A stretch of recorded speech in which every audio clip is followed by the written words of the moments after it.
Olá, eu sou o jornalista Albano Gado e hoje estou aqui com o presidente da Grampal, Douglas Martello, também prefeito de Alvorada, para falar sobre a importância da Grampal aqui para a região da Grande Porto Alegre e também sobre a cidade de Alvorada.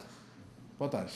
Boa tarde, Albano. Prazer estar aqui para falar um pouco da nossa querida e amada Alvorada e também da nossa Grampal. Prefeito, nos explique um pouquinho da importância da Grampal, né, e do trabalho que é feito aqui na região metropolitana. Não, perfeito. A Grampal é a maior associação de prefeitos do Rio Grande do Sul. Ela engloba 3,8 milhões, representa 3,8 milhões de gaúchos, né? E a região metropolitana é a região mais importante do estado do Rio Grande do Sul, que corresponde a 40% do PIB gaúcho. A Grampal ela tem uma força política institucional muito importante e estratégica para o Rio Grande do Sul e, claro, obviamente, para a região metropolitana. Eu sempre digo, né, quando os municípios escolhem se isolar, a gente eventualmente não tem as pautas, não consegue resolver as pautas com a mesma velocidade quando a gente se une em torno delas, né? E eu pego um exemplo. O ano passado, nós vivemos talvez uma das maiores crises na saúde na região metropolitana e nasceu de dentro da Grampal o debate, por exemplo, para que provocasse o Estado do Rio Grande do Sul, o governo do Estado, a construir o acordo com o Ministério Público para pagar o piso constitucional de 12%, que historicamente nunca foi pago. E lá nasceu, lá de dentro da Grampal, dos nossos debates enquanto prefeitos, que saiu esse acordo que fará com que o governo do Estado, em 2030, comece a pagar o piso constitucional de 12% em investimento em saúde. Então, eu trago esse exemplo de quão bem-sucedida foi essa articulação entre prefeitos, que vão ser replicadas em outras pautas, né, outras demandas. Então, a Grampal tem esse papel político institucional, através da associação, e tem um braço de serviços através do consórcio, onde a gente pode fazer contratações integradas, né? Quando uma prefeitura vai adquirir um determinado serviço ou produto individualmente, eventualmente os preços são uns. Quando a gente consegue englobar uma série de municípios, né, por óbvio, esses valores reduzem, né? Então, o consórcio e a associação têm essas duas funções e são muito importantes na vida dos municípios, né? E eu, enquanto prefeito de uma cidade que muitas vezes escolheu se isolar, também temos essa necessidade, identificamos desde o início da gestão a importância de discutir pautas coletivamente para que nós possamos também, através da Grampal, resolver os problemas de Alvorada. Bom, nós estamos hoje aqui no estúdio SZ Working. Transforme suas ideias de áudio em qualidade no estúdio SZ Working. Aqui na Rua dos Andradas, 860. Prefeito, a que o senhor atribui o protagonismo que Alvorada vem ganhando na região metropolitana? Eu penso por conta da gestão que escolheu não se esconder. Como eu disse anteriormente, Alvorada, por muito tempo, decidiu resolver as suas coisas de maneira isolada. E eu entendo que os problemas que Alvorada tem ao longo da sua história não serão resolvidos de maneira isolada. Nós precisamos, sim, estarmos procurando o governo do Estado, o governo federal, procurando a iniciativa privada para solucionar os problemas de Alvorada. Vamos lá, nós somos o último PIB per capita do estado do Rio Grande do Sul. A gente não conseguiu resolver, nesses 60 anos que Alvorada é Alvorada, os nossos problemas. A gente precisa, sim, de ajuda, a gente precisa de articulação política, a gente precisa estar em mesas importantes a fim de resolver os problemas de Alvorada. E foi assim que a gente, por exemplo, consolidou o investimento do governo do Estado, por exemplo, de 80 milhões num bairro Umbu, que chegou a ser o bairro mais violento do estado do Rio Grande do Sul.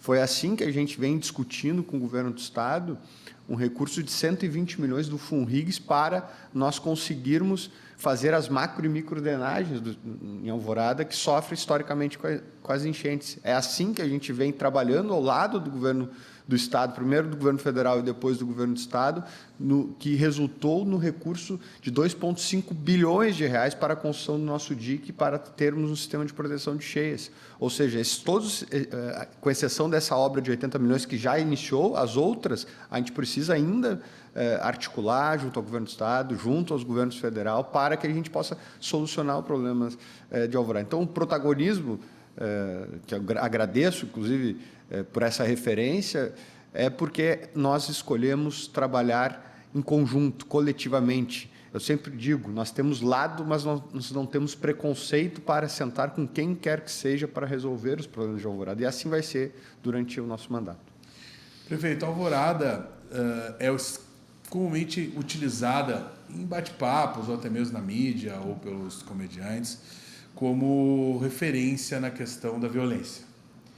O que o senhor fez na sua gestão que colaborasse para que essa situação seja modificada?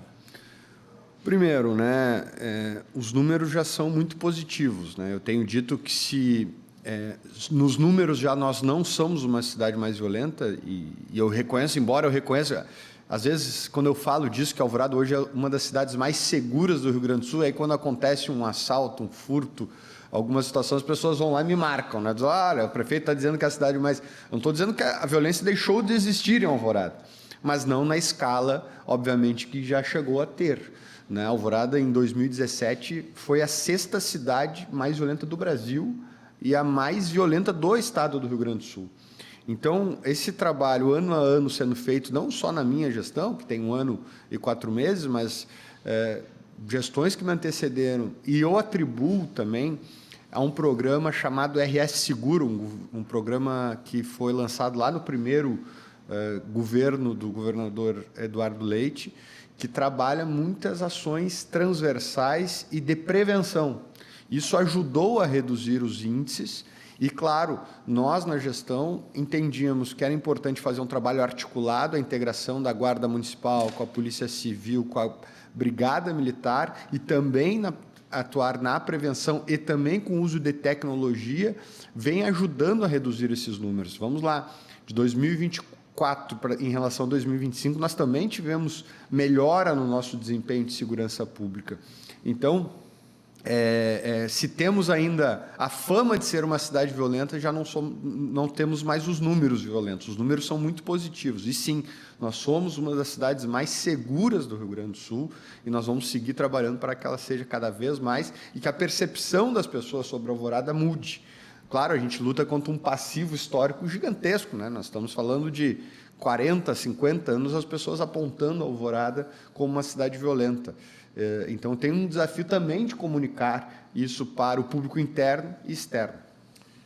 Prefeito, dentre as várias questões positivas que estão acontecendo em Alvorada, a gente precisa falar de um acontecimento recente, que foi a paralisação na coleta de lixo. O que efetivamente aconteceu e o que o senhor fez para resolver essa questão? Primeiro, esse é um problema que acontece em Alvorada há muito tempo, há muitos anos, E eu atribuo a ele a alguns fatores. O primeiro deles, as empresas, quando vão para uma disputa de um processo licitatório, têm que saber o preço que vão receber, tem que saber o tamanho do contrato e tem que saber se tem capacidade efetiva de cumprir aquela missão, aquela função que o contrato diz, Aquilo que o edital, a regra do jogo, estabelece. E muitas vezes não é o que acontece. As empresas vão lá, disputam a concorrência, vencem o processo licitatório e vão para a vida real e não conseguem fazer um serviço de alta qualidade para a população. Isso vem acontecendo em 2025 em algumas ocasiões. Nós começamos a instrumentalizar aquele contrato, porque não se rompe um contrato sem uma punição, se nós não instrumentalizarmos adequadamente, e foi isso que a gente fez, notificamos a empresa, multamos a empresa, até que rompemos um contrato no mês de setembro com a antiga empresa, por entender que a empresa não cumpria bem as suas obrigações com a cidade. Fizemos um outro processo, venceu uma nova empresa que ainda não conseguiu estabelecer e prestar um serviço de boa qualidade à população. É importante dizer que as obrigações do município com a empresa estão em dia. Então, a nossa parte quanto poder concedente está em dia com a empresa. E a empresa, por sua governança, não vem conseguindo estabelecer uma rotina de trabalho. A gente já notificou essa empresa mais de 15 vezes, já nesses 4, 5 meses que ela vem prestando serviço em Alvorada, e nós vamos, se precisar, ir até as últimas consequências, porque não faz sentido a gente pagar por um serviço essencial e esse serviço não ser executado à altura que a nossa população merece. Esse é um problema que acontece em outras cidades da região metropolitana, mas nós vamos trabalhar firme para que isso não volte a acontecer em Alvorada. Também é importante, eu atribuo um outro fator, e é uma discussão um pouco mais ampla, que é a lei de licitações. A lei de licitações ela é importante, ela é necessária, ela cria proteção ao gestor, mas a gente precisa refletir sobre só o ponto de ser menor preço. Nós temos que ampliar esse debate, porque num serviço essencial, somente o preço ser levado em conta para uma empresa vencer, eu acho um equívoco. Eu penso que a gente precisa atribuir critérios como técnica, como preço, mas técnica também. É importante ver esse antecedentes das empresas que vão fazer uma disputa. Porque se uma empresa reconhecidamente não presta um bom serviço, ela tem que ter algo dentro dessa conjunção do processo licitatório que faça ela ter menos força para vencer uma licitação. Em contrapartida, se nós tivermos empresas que reconhecidamente prestam um bom serviço em outros locais, essas empresas também têm que ter um valor agregado aí para que a gente possa entregar para a população um melhor serviço. É sobre isso essa situação. Então, é realmente algo que nos machuca muito, né? Nos machuca muito essa eventual não prestação adequada de serviço, mas a gente vai trabalhar e vamos até as últimas consequências com quem quer que seja, com qualquer prestador de serviço que não aplique, não faça o bom trabalho para a nossa cidade. Prefeito, recentemente todos nós gaúchos assistimos a alguns problemas, algumas irregularidades nas prefeituras de Cachoeirinha e Viamão. Ontem acabou se elegendo a nova prefeita de Cachoeirinha. Viamão, o prefeito retornou ao cargo por decisão judicial. Aqui o senhor, por que o senhor acha que está acontecendo isso? É um problema regional ou é algo específico da administração de cada prefeitura? Eu penso que foram dois casos diferentes, né? Em Viamão, houve um afastamento por parte da Justiça ao prefeito Rafael Bortoletti e ficou comprovado por A mais B que foi um afastamento, tanto que a Justiça reverteu essa situação e o prefeito Rafael Bortoletti já voltou ao cargo, né? Então, não foi um problema de ordem política essa situação, né? Então, foi revertido já na Justiça. Já em Cachoeirinha, nós tivemos um problema de ordem política, né? A Câmara, em algum momento, entrou em conflito com o prefeito e decidiu, então, pelo afastamento do prefeito. Eu sempre digo que a instabilidade política eventual que acontece, seja no município, no Estado ou na União, ela atrasa processos na nossa vida, na vida do cidadão. Porque um gestor, quando é eleito, ele tem um plano de trabalho, ele tem um cronograma e um planejamento de trabalho. Quando esse planejamento é interrompido, quem sofre é a população. Quando a gente fica sendo consumido pelo processo político, eventualmente a gente não consegue fazer um bom serviço à população. Então, felizmente, em Alvorada a gente não vem enfrentando esse problema. A Câmara, por mais que nós tenhamos uma oposição, a gente tem um ambiente político muito propício a fazer as transformações que a Alvorada tanto precisa e tanto quer há muito tempo. O debate político ele é importante, o debate ideológico ele é importante, o debate eleitoral ele é importante, mas ele tem fórum, tem momento para isso.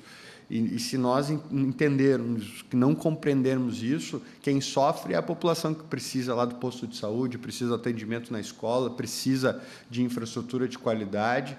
Então, eu espero que tanto Cachoeirinha quanto Viamão supere de uma vez por todas esses processos e que os prefeitos que estão nos mandatos agora possam trabalhar a favor da população e possam trabalhar agora com a tranquilidade de poderem desenvolver seus mandatos.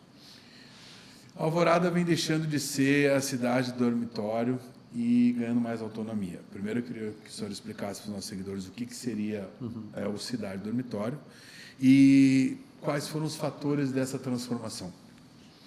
Primeiro, uma cidade dormitório é uma cidade naquelas que as pessoas não têm postos de trabalho na sua cidade e acabam buscando em outras regiões, em outras cidades, postos de trabalho. Então, as pessoas, quando saem da cidade para trabalhar, elas vão no supermercado em outra cidade, fazem a compra do vestuário fora da cidade e vêm para casa para dormir. Alvorada ainda é uma cidade que precisa gerar mais postos de trabalho dentro de casa, dentro da nossa cidade. Precisamos incentivar cada vez mais o empreendedorismo. E lá no início da gestão, nós adotamos algumas medidas exatamente para poder melhorar o ambiente de negócios local.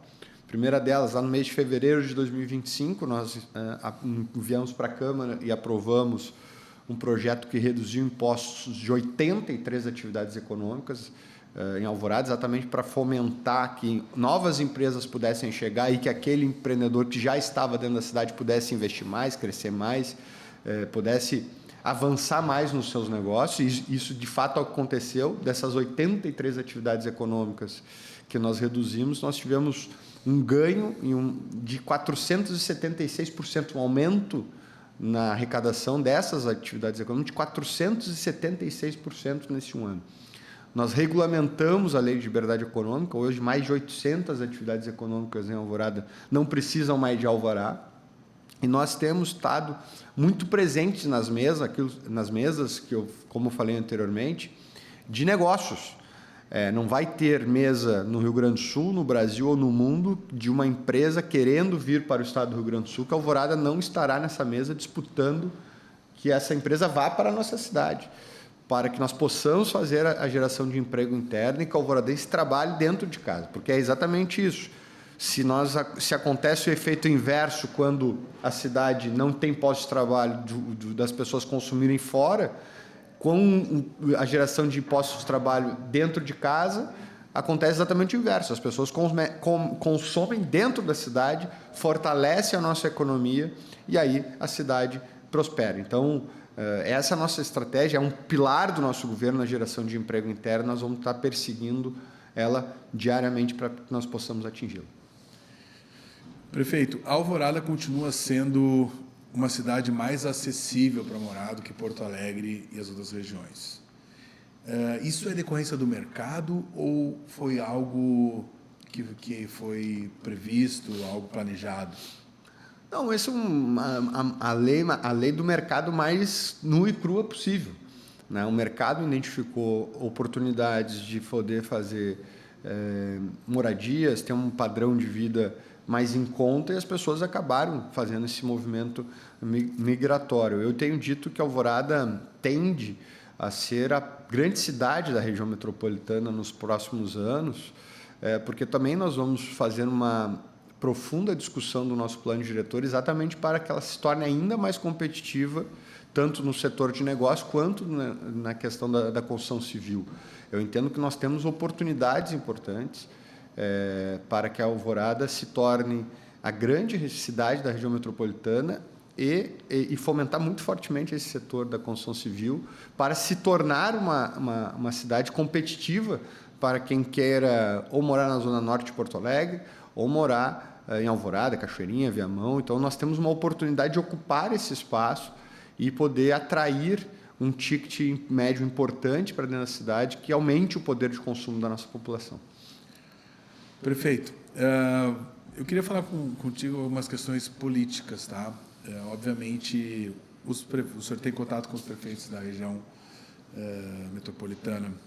O que o senhor achou da presença do prefeito Melo no evento de lançamento da campanha de Flávio Bolsonaro e do Zuco a governador, sendo ele, né, um ente político ligado ao MDB, que terá como candidato ao governo, né, o vice-governador Gabriel Souza?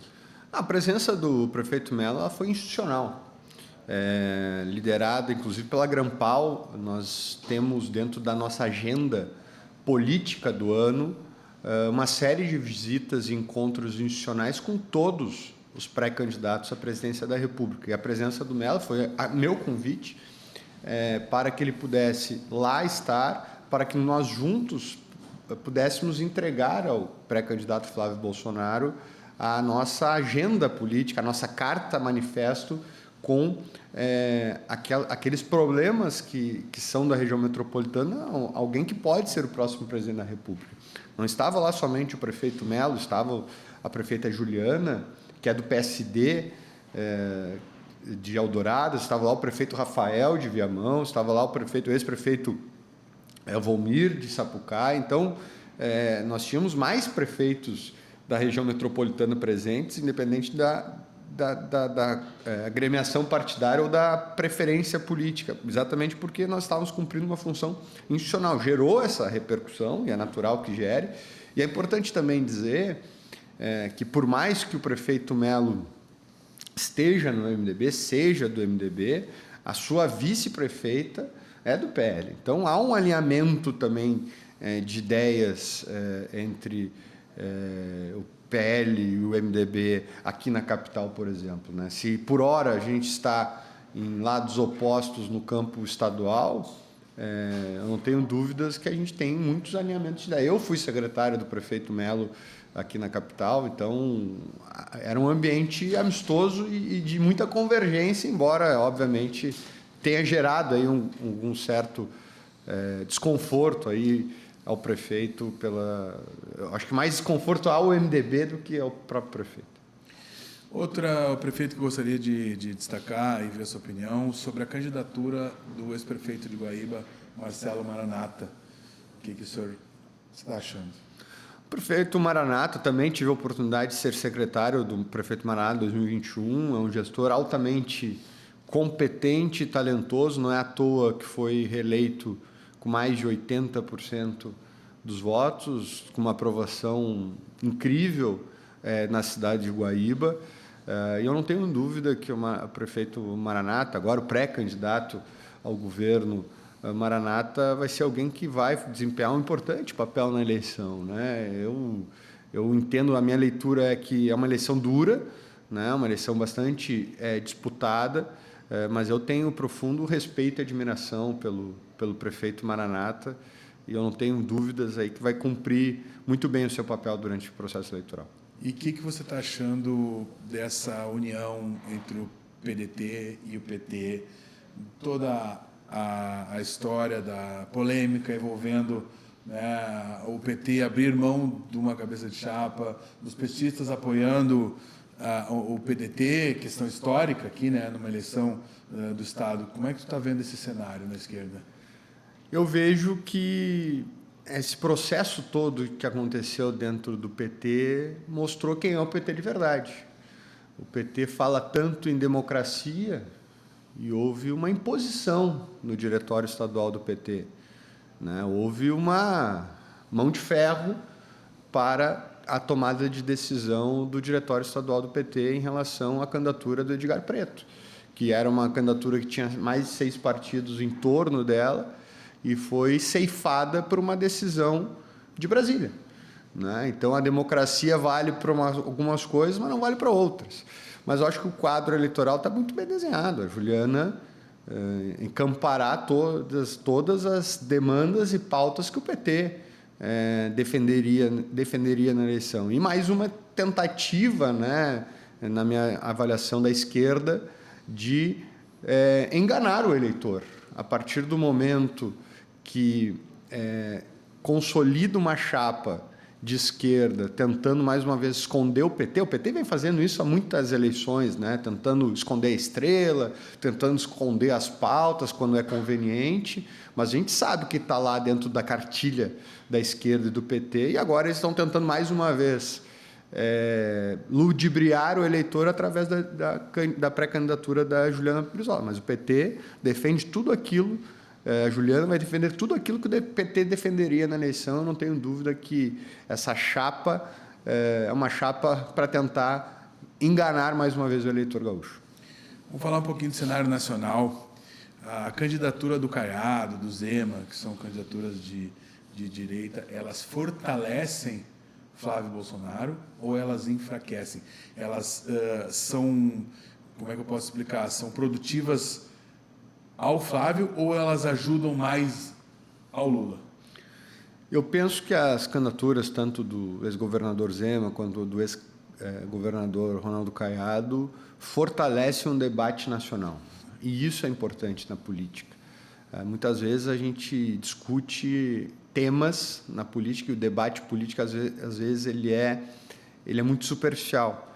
Quando nós temos num cenário, tanto o próprio candidato Flávio, quanto o Caiado, quanto o Zema, isso fortalece o debate e o debate político brasileiro sobre temas relevantes do nosso país. Eu não tenho dúvida que a direita e a centro-direita sairão muito mais fortalecidos desse processo. Até a gente vê muitos gestos públicos entre esses três atores da política, né? O Zema e o Flávio, aí há poucos dias, brincando que um poderia ser vice do outro. O próprio Caiado tem uma forte relação com a família Bolsonaro. Então, acho que fortalece, sim, o campo da direita. Eu não tenho dúvida que, se a eleição não acabar no primeiro turno, todos esses atores vão estar juntos no segundo turno para nós vencermos o petismo.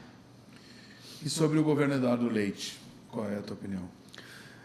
Eu tenho uma série de concordâncias e discordâncias do governo Leite. Eu penso que o primeiro ciclo do governo Leite foi um governo que focou nas reformas, foi um governo que diminuiu o tamanho do Estado e ajudou a ter com uma agenda econômica muito adequada, na minha avaliação.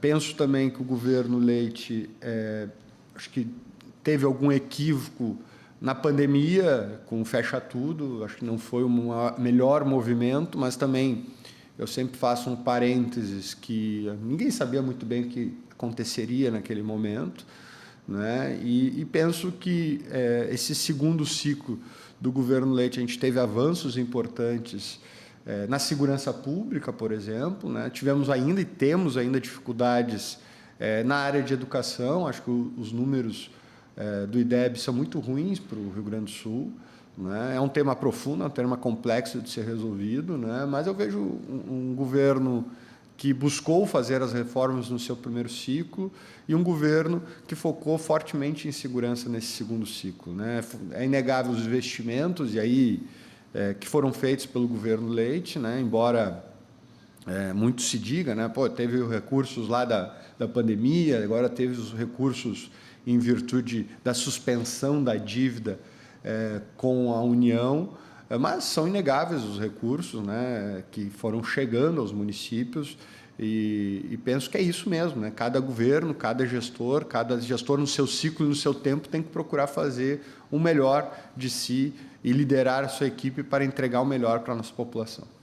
E o governo Lula? O que o senhor acha e qual é o impacto desse governo para a Alvorada?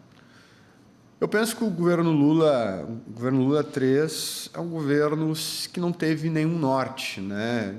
Me parece que o governo não saiu do palanque em nenhum momento, ficou buscando perseguir os seus inimigos políticos sem uma agenda clara, né? A gente é um desastre na economia, o país cada vez mais endividado. Nós não tenho dúvida que o próximo governo vai sofrer muito com as dívidas e nós vamos ter dificuldades extremas de poder fazer reformas importantes no país e avanços significativos no nosso país, né? Então, é um governo que, na minha avaliação, não tem agenda, que não tem planejamento e não é à toa a má avaliação do governo Lula, né? A gente vê o preço dos combustíveis, as pessoas indo no mercado cada vez o dinheiro valendo menos. Então, a gente tem um problema institucional também, do ponto de vista da gestão do governo e, lamentavelmente, o país caminha para um buraco caso a gente não tenha um outro rumo nas eleições de outubro. Qual é o seu maior desafio lá em Alvorada e qual é o legado que tu quer deixar para a população? Bom, o maior desafio é a gente poder vencer um passivo histórico de 60 anos. Como a gente falou aqui, Alvorada sofreu muitos anos com a violência, embora a gente ainda tenha reflexos sobre ela. Nós temos gargalos importantes, como, por exemplo, o sistema de proteção de cheias. Alvorada é uma das únicas cidades do estado que não tem um sistema adequado para se proteger das cheias, e isso acaba impactando diretamente na vida das pessoas. Alvorada não tem a geração de emprego interna, então esses desafios que nós queremos percorrer para vencê-los são fundamentais para que a Alvorada vire essa página. Nós, dentro da nossa agenda política e no planejamento do governo, vamos procurando estabelecer marcos para superar alguns deles. A revitalização, por exemplo, da nossa principal avenida, a Avenida Getúlio Vargas, visa reorganizar o trânsito, visa potencializar os negócios da cidade para que a gente possa fazer um impulsionamento econômico da cidade. A PPP da iluminação pública que a gente vem desenvolvendo, é a nossa expectativa que até o final do ano a gente consiga substituir os 16 mil pontos de iluminação da cidade, todos por LED, para dar uma nova perspectiva de iluminação e de segurança para a cidade. O restaurante popular que nós devemos abrir no mês de julho é para garantir alimentação adequada para aqueles que mais precisam. Quando a gente olha para a atração de investimentos, a gente quer que o alvoradense possa trabalhar dentro de casa, perto de casa. Então, esses legados, esses pilares que nós estamos procurando estabelecer na nossa gestão, é para exatamente isso. Não importa o próximo gestor que venha, não importa o próximo prefeito ou prefeita que governe a Alvorada, que a gente possa ter avançado, ter entregado uma cidade melhor do que a gente recebeu. Qual é o seu principal objetivo à frente da Grampal, né, que é essa instituição de grande importância aqui para a região metropolitana? Meu grande objetivo é, sim, fortalecer as pautas metropolitanas, que a gente possa avançar em agendas importantes, e por isso que surgiu dentro da nossa ideia, da nossa agenda e do nosso planejamento do ano, é a criação do Observatório Metropolitano. Eu penso que muito mais que identificar problemas, e isso a Grampal vem fazendo muito bem, e avançando em pautas como a da saúde, nós temos outras pautas importantes que nós precisamos avançar a fim de resolver. Então, a criação do Observatório Metropolitano, muito mais que identificação de pautas, é a gente poder subsidiar os prefeitos e o governo do estado e o governo federal com dados que nos ajudem os gestores na tomada de decisão. Então, a integração do transporte metropolitano é uma delas, e isso é discutido há muitos anos. A questão da escala 6x1 é outra pauta importante. Isso acontecendo vai acarretar muito o encarecimento dos contratos municipais, a revogação ou a suspensão por mais tempo da dívida do Estado com a União. Nenhuma nação que teve a catástrofe que o Rio Grande do Sul teve se reconstruiu em 3 anos. Nós precisamos alongar esse prazo. A prorrogação do FUNRIGS é fundamental, que a gente tenha mais recursos para poder fazer o sistema de proteção de cheias. A integração e o desenvolvimento metropolitano regional é fundamental, porque não faz sentido uma cidade ser muito rica e outra ser muito pobre. A gente tem que crescer de maneira uniforme. É só olhar para Santa Catarina e Paraná, que fizeram esse crescimento regional de maneira horizontal e não vertical. Então, todas essas agendas nós vamos procurar juntamente, através do observatório, desenvolver para a gente poder melhorar a vida dos gaúchos e gaúchas aqui da região metropolitana. Bom, eu lhe chamei de prefeito, agora eu vou chamar um pouco de presidente. Perfeito. Né? Que é mais, já que nós estamos falando da Grampal. O senhor falou ali que a construção de um sistema de transporte integrado era uma das suas prioridades, né? Como é que essa pauta deve ser trabalhada? Tá? E qual é a real importância dessa pauta para os municípios da região metropolitana? Vamos lá. A importância absoluta em relação a esse tema, nós temos que nos debruçar através de estudos para ver o como fazer, né? Tem um consenso entre os prefeitos da região metropolitana que a integração do transporte metropolitano é o melhor caminho para que nós possamos melhorar esse sistema. Agora, o desafio é como fazer isso, né? Porque nós temos empresas diferentes e municípios diferentes, com tarifas diferentes, mas não faz sentido nós termos um sistema onde a mesma pessoa precise pagar várias tarifas para fazer um trajeto muito parecido na região metropolitana. A integração desse sistema ele é vital para facilitar a vida do cidadão, para que ele possa pagar um valor mais justo de passagem, para que ele não precise pagar várias tarifas. Então, a Grampal vai se debruçar em cima desse tema. Nós vamos procurar contratar estudos, fazer uma análise profunda e poder sugerir ao governo do Estado. A Metroplan tinha essa função dentro do Estado de poder fazer essa discussão. A Metroplan vem sendo enfraquecida dos últimos anos, né? Então, acabou perdendo relevância estratégica para esse debate, mas a Grampal quer se somar ao governo do Estado para que a gente possa apresentar algo muito consistente para poder apresentar e a gente finalmente chegar a essa integração que ela é tão importante na vida dos gaúchos e gaúchas. Vamos falar um pouquinho sobre o investimento aí na Umbu. Tá? Recentemente, a Prefeitura e o Governo do Estado assinaram, tá, no bairro Umbu, uma ordem de início de execução do projeto urbanístico integrado, dentro do programa RS Seguro Comunidade. O que isso representa para a cidade e para a população? Uma transformação total e absoluta de um território que, por muito tempo, foi um território onde muita gente disse que estava perdido. Aquela comunidade, a população que reside naquele bairro, hoje voltou a sonhar. Com outros investimentos que estão sendo feitos no bairro Umbu, nós vamos superar a casa de 100 milhões de reais sendo investido no mesmo território.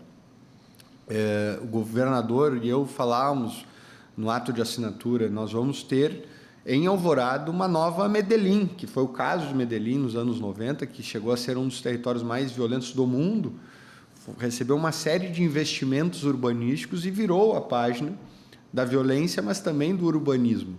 E nós vamos ter em Alvorada, no bairro Umbu, uma revitalização absoluta do bairro, né, com intervenções urbanísticas incríveis. O projeto é fantástico, que vai permitir que o jovem alvoradense, que o idoso possa ter um espaço de convivência, um espaço de promoção, um espaço de estudos, para que possa também se fortalecer enquanto agente transformador das suas vidas. E agregados a esses recursos, nós vamos ter lá um posto da Brigada Militar, um posto de comando da Brigada Militar dentro do território Umbu. Nós estamos construindo, através de um recurso do governo federal, uma escola de tempo integral naquele mesmo território e uma UBS, que vai ser uma UBS modelo para a cidade lá no bairro Umbu. Então, o bairro Umbu está sendo tratado com muito carinho. As pessoas pejorativamente me dizem: tu é o prefeito do Umbu. Eu me orgulho muito de ser chamado de prefeito do bairro Umbu, porque aquela comunidade que por muito tempo foi esquecida, agora está sendo vista e vista da maneira correta. A saúde também está recebendo uma atenção da sua gestão, né, prefeito? O senhor recentemente entregou um tomógrafo, né, que vai facilitar bastante o atendimento à população da cidade, tá? E também o senhor está implementando o serviço de saúde 24 horas. O que essas duas atitudes vão favorecer a população? Primeiro, eu sempre acreditei que a saúde ela deve ser tratada na base, de maneira preventiva, articulada e planejada. Então, eu sempre dou um exemplo. Uma pessoa que vai num UBS, num posto de saúde, e não recebe a consulta, o diagnóstico e o tratamento lá no posto, ele acaba no hospital com um infarto, né? Então, a pessoa que tem hipertensão, por exemplo, né? Então, eu acredito muito na atenção básica de maneira articulada. E é isso que a gente veio fortalecendo desde o início da nossa gestão, que a UBS funcione, e elas, felizmente, estão funcionando. Mas o sistema de saúde é complexo, né? E nós precisamos entregar para a população outras ferramentas para fortalecer esse sistema.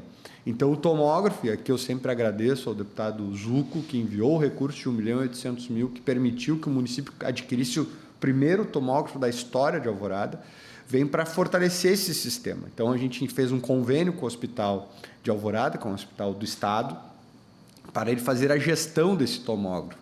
Porque como é que era antes, né? Uma pessoa precisava de uma tomografia, tinha que esperar dias, eventualmente, e para outras cidades, nós tínhamos que colocar as pessoas dentro de um carro e levar para outras cidades para fazer uma tomografia.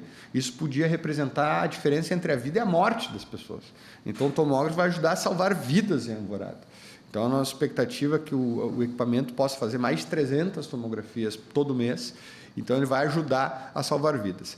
A criação do nosso primeiro espaço de saúde municipal 24 horas da história de Alvorada visa também fortalecer essa rede. Hoje, o alvoradense, depois da meia-noite, só tem o Hospital de Alvorada, que muitas vezes, por se tornar a única opção de saúde, fica sobrecarregado essa função. Então, a nossa ideia com esse centro de saúde funcionando 24 horas é ajudar também o Hospital de Alvorada a receber somente aquilo que realmente tiver a necessidade hospitalar, para que a gente possa, nessa faixa intermediária, poder atender o alvoradense. Alvorada tem uma população de baixa renda muito extensa, né? E nós estamos aqui falando sobre a questão do restaurante popular. Como é que vai ser o funcionamento do restaurante? Quantas refeições o senhor pretende servir? O restaurante popular ele vai muito além da gente entregar uma refeição para as pessoas, né? Uma refeição adequada para as pessoas. A gente está falando aqui de dignidade humana, a gente está falando de segurança alimentar, mas a gente está falando também de resgate.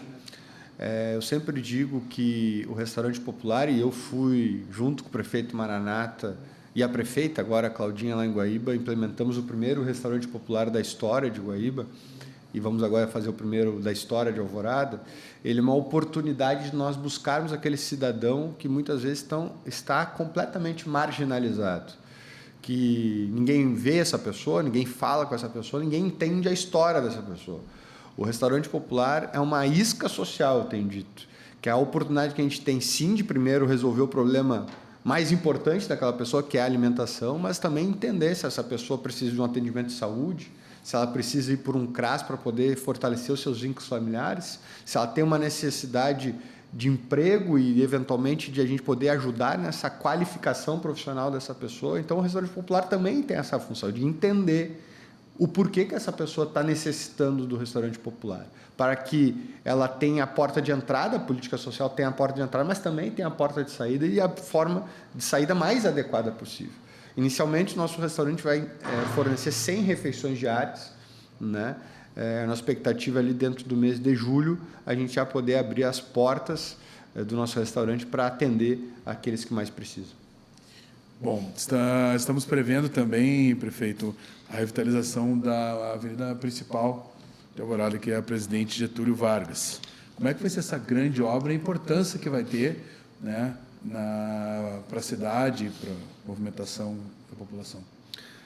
Nós entendíamos que a Getúlio Vargas é uma avenida de mais de 30 anos, que já não suporta mais o trânsito que passa por ela. É uma avenida que não tem acessibilidade para aquelas pessoas que têm alguma limitação de movimentos. É uma avenida que acabou sendo concentrado todo o comércio da cidade, ou seja, os principais comércios estão concentrados na Getúlio Vargas, e fez com que a Getúlio Vargas se desenvolvesse, mas que as ruas laterais, que o trânsito não pudesse promover o desenvolvimento econômico. Então, esse projeto visa, primeiro, ter um pavimento novo. Nós temos um asfalto muito degradado há muito tempo, então, para ter um pavimento novo, para que a gente tenha um canteiro central mais adequado, para que nós tenhamos o trânsito reorganizado, para poder também diminuir o tempo de travessia da Getúlio Vargas. Hoje, o tempo médio de travessia da Getúlio Vargas são 14 minutos, com a pós-obra, a nossa expectativa é baixar para 6 minutos, então mais do que a metade. E também fazer um desenvolvimento econômico horizontal, homogêneo na cidade, né? Então, espalhar o desenvolvimento econômico para que a gente tenha uma cidade mais rica, né? Que a gente possa ter uma cidade mais desenvolvida. É uma obra grande, como tu bem falaste, a gente sabe que durante o período de obra a gente vai causar, sim, transtornos ao comércio, ao trânsito, e talvez a opção política nem seria a melhor obra para ser feita. Mas nós estamos preocupados em deixar um legado importante para a cidade, para transformar Alvorada. E quando a gente fala disso, basta olhar para outras cidades que enfrentaram essas obras transformadoras, né? Quando Cachoeirinha resolveu revitalizar a sua Flores da Cunha, o comerciante começou a vender mais, o preço dos aluguéis subiram. Quando Gravataí fez intervenções importantes na sua principal avenida, Gravataí também teve esse boom econômico pós-obra.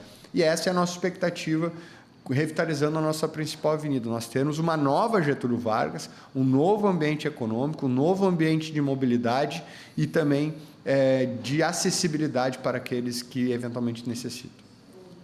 Prefeito, muito obrigado pela sua presença. Porto Alegre Oficial está de portas abertas para a gente conversar também, para pautas positivas, para mostrar o excelente trabalho que está acontecendo em Alvorada e na Grampal, que é uma instituição de grande importância também aqui para a região metropolitana. Muito obrigado pela sua presença. Obrigado pelo convite, foi um prazer ter estado aqui, sempre à disposição para falar de Alvorada e da nossa Grampal. Um abraço. Ótimo, valeu. Eu sou o jornalista Albano Gado, entrevistei aqui o prefeito de Alvorada e também presidente da Grampal, Douglas Martello, que conversou com a gente sobre todas as suas realizações em Alvorada e também seus projetos aí à frente da Grampal. Um forte abraço a todos. Lembrando que este estúdio aqui que a gente fala é o estúdio SZ Working, tá? Transforme suas ideias em áudio de qualidade no estúdio SZ Working, na Rua dos Andradas 860, certo? Um forte abraço, muito obrigado.